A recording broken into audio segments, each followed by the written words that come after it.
Then came the women. Not ghosts, survivors.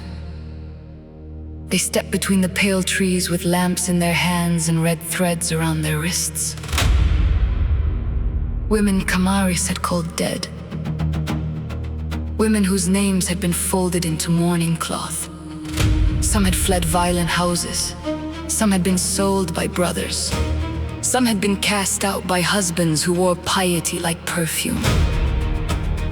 The widow had carried them through her belly, through the orchard, through hidden roads beneath the dunes to outer valleys where no city lock could bind them. يا بنت الماء لا تخافي يا بنت الماء لا تخافي Daughter of water, do not fear.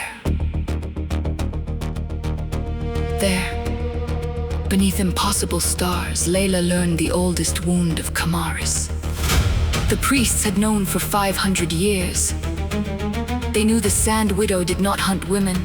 They knew she sheltered them. They knew the pale orchard held guilty men, priests, kings, husbands, and judges, whose crimes would have shattered the city's beautiful lie. So they changed the story. They called sanctuary a monster. They called freedom danger. They called confinement reverence.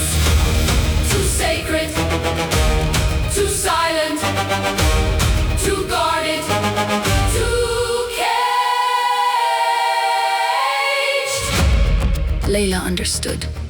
Qamaris had not imprisoned women by denying their divinity. It imprisoned them by exaggerating it. The city lock was not protection. It was a silver lie. The gate was not safety. The sand widow was not the cage.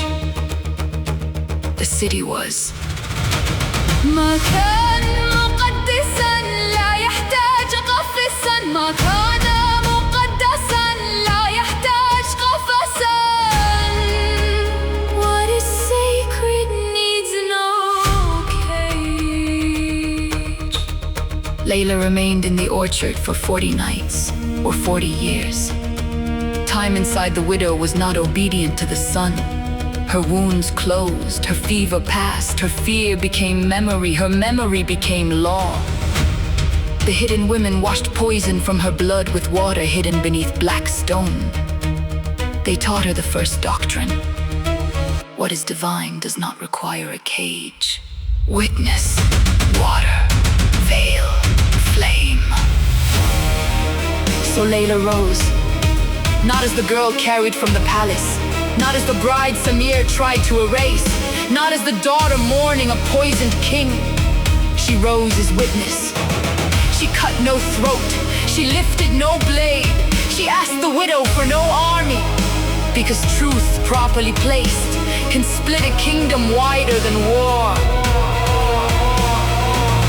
She would return to Qamaris, not to beg, not to accuse in anger, not to seize the throne.